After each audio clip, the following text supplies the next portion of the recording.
Okay, our next group of four. Okay, Aaron Sit, Theresa Harden, Joelyn Jackie Graessle, and Michael Garvey.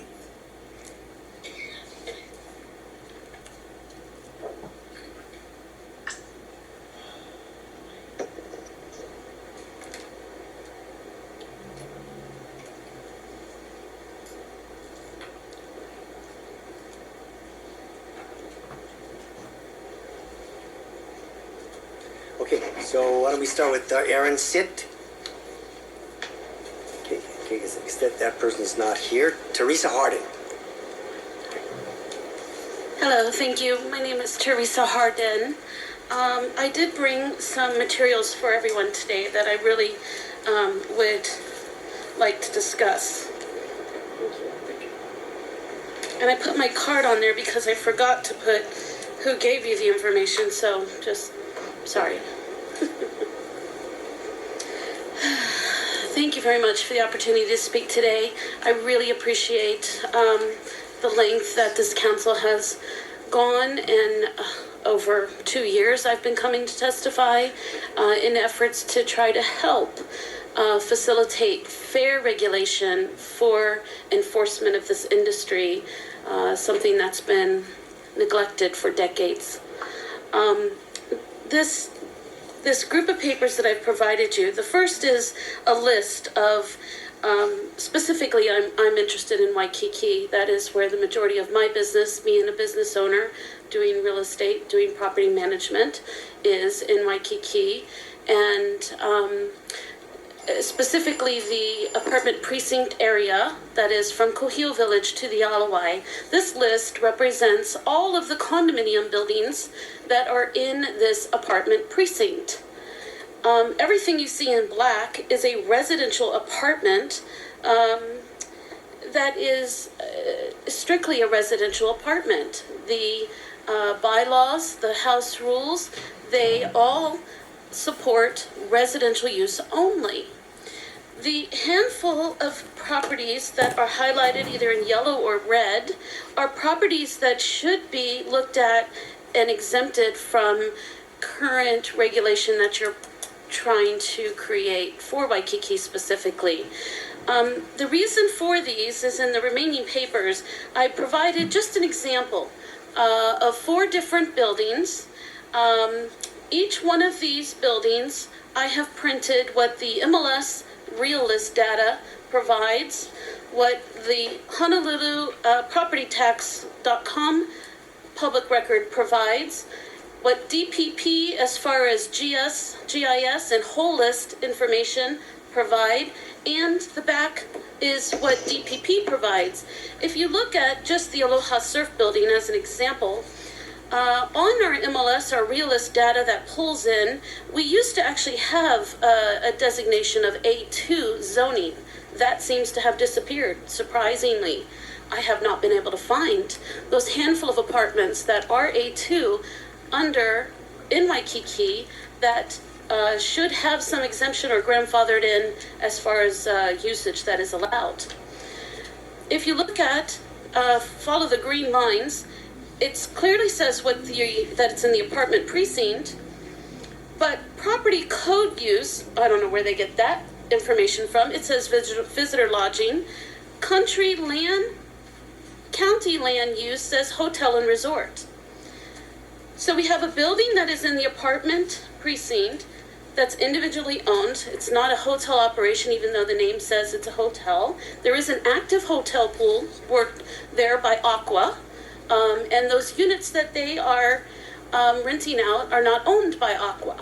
They are individually owned, and Aqua pays the taxes collected on behalf of those owners. So currently, this building would be one, these owners that have bought in under bylaws that give them the rights to this use could be in jeopardy of losing something that they've always had for decades. So there's contradictions within the DPP records, the city and county records, and even within the real estate records. So if you look at how can someone determine what is actually zoned and allowed? There's a lot of, there's not transparency. Let's put it that way. I went to a recent neighborhood board meeting and I asked the question to the board, what is the overall consensus of the associations? The chair says, we're confused. How can they be confused? They're confused because there's a handful of buildings that have always been allowed to operate, and there's argument whether they were grandfathered in or not grandfathered in, and they've been allowed to operate. So my biggest concern, I've given you 4 examples. There are many. There are several. Actually, it's only the few highlighted here. So sum up, please. Okay. So to further add in this clarification of 3,500 feet to a resort is even more confusing.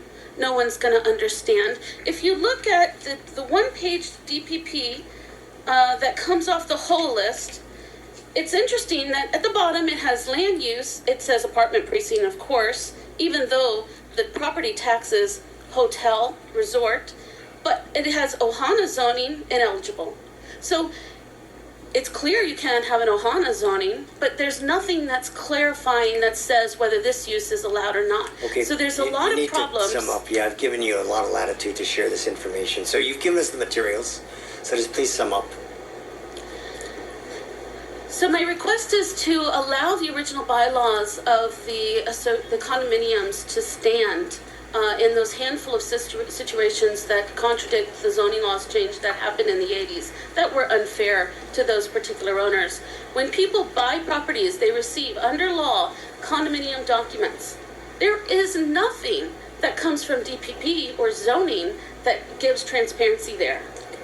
So I think that to move forward without having clearly identified who can and who can't is very dangerous. I believe that there will be a lot of lawsuits and it's going to be counterproductive.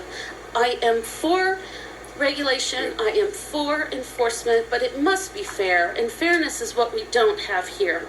Or transparency, if I may say. Okay, thank you.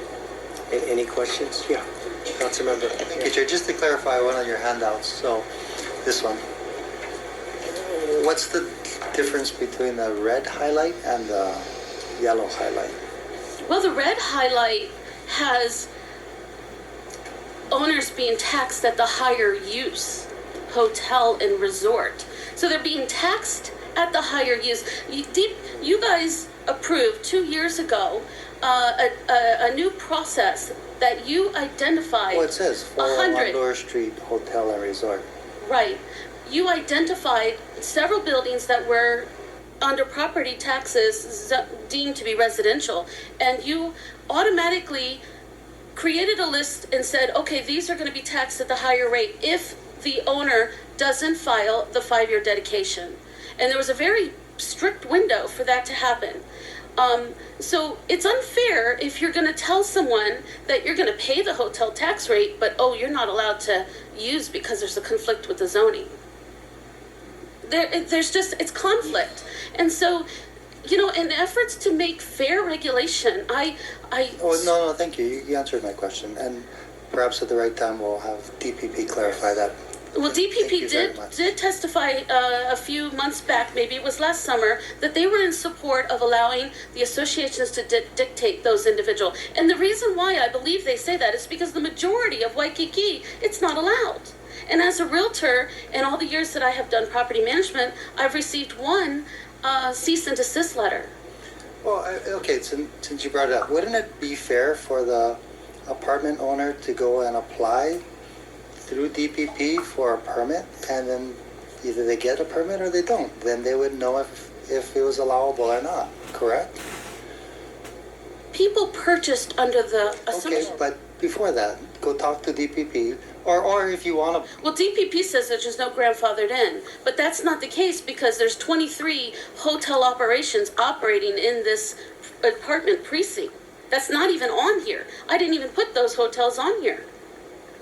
So you already have all of this commercial use in this area.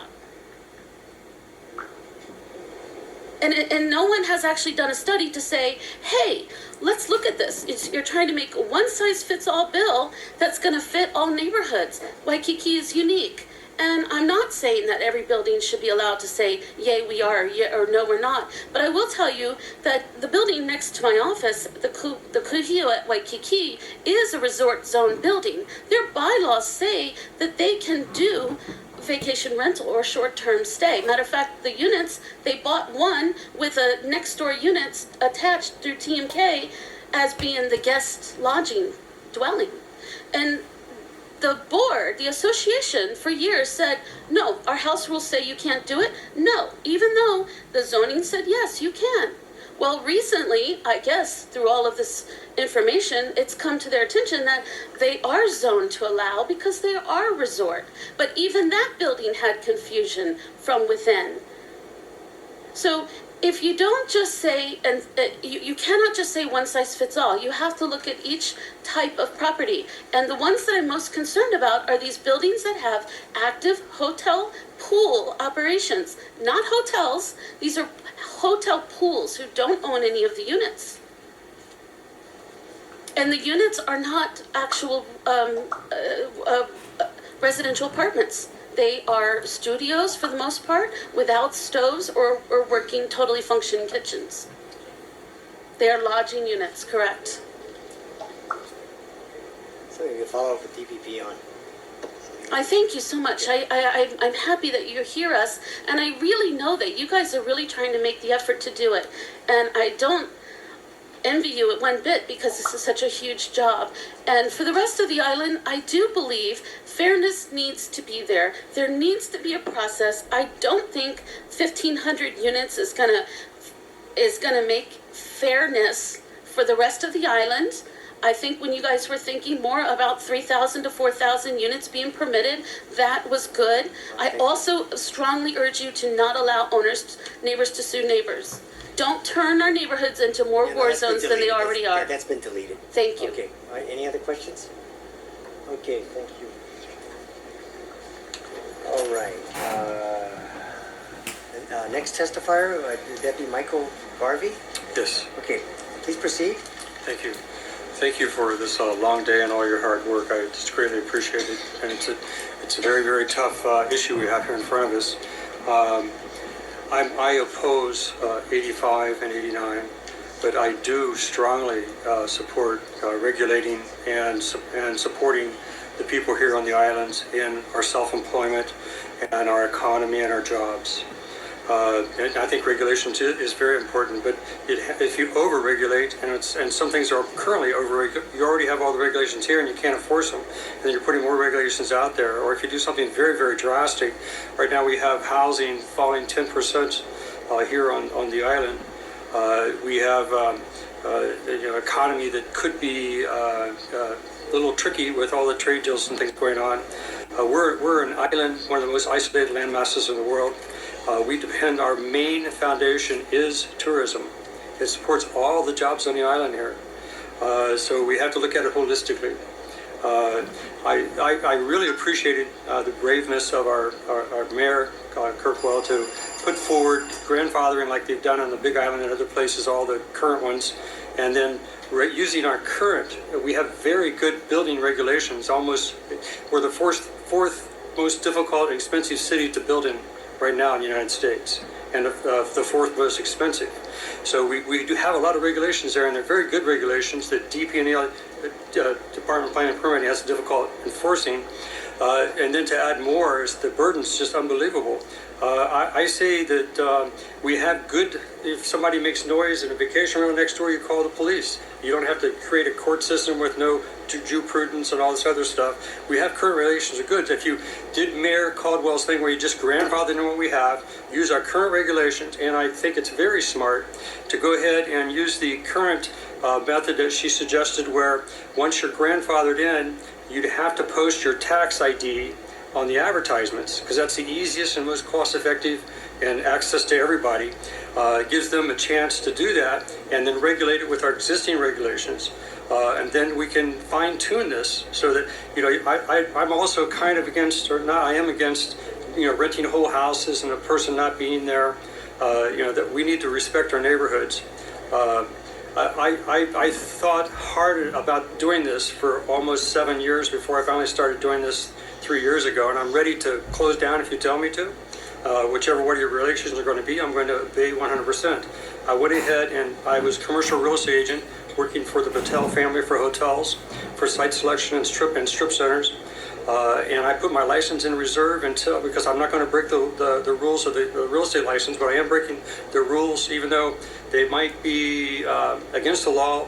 I feel it's against moral rights of a lot of people. Like my neighbor, her husband fell off the roof and died, had 2 young daughters. She couldn't survive without her little vacation rental.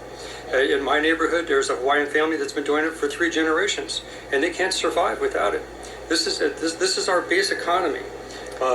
We can't survive without this. You can't just move Hawaii to Texas. Okay, that's in summary. I was going with the governor or with the mayor's suggestion, but Mr. Anderson said that's not fair when he obeys the law and now he can't have it. So I'm not sure whether, it's very dangerous to do a lottery and close down all the good businesses that are existing now, and then bring up some that probably aren't good and not located with what the system and the capitalist way has determined it, but to do it with regulations, it could be a disaster. But how can you be fair to him or his kids to be able to buy a house and afford it? And our other kids, this is a stimulus to the economy, and if you go the other direction, it's going to hurt us all badly, everybody here.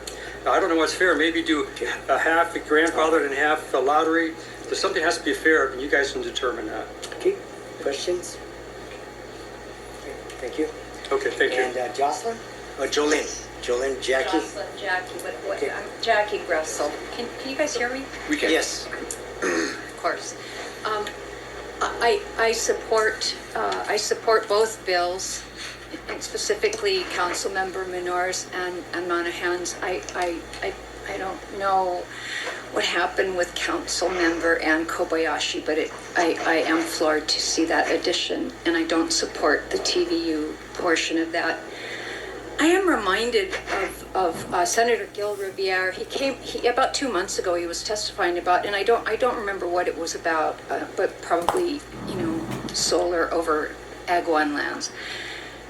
And and maybe it was TVUs, but he said he was approached by a couple and their children that he had known for a long time on the North Shore. And they both had jobs and they both were faring pretty well. And they said to him, "We can't find a house. Can you help us?" And he couldn't do anything for them. There was no house. It had nothing to do with the means. It had to do with the availability. So people talk about affordable housing. It's availability that we need. I'll sum up really quickly. So people talk about the degradation of the tourist experience. People don't even like them anymore. It's gotten to the point where when you see one in your neighborhood, you just want, oh my God, not another one. So please help us. Please help us. Thank you so much. Aloha. Okay, questions? Okay. Thank you. All right, we're going to go into our next group of 4, and this is going to start getting into the sign-in sheet.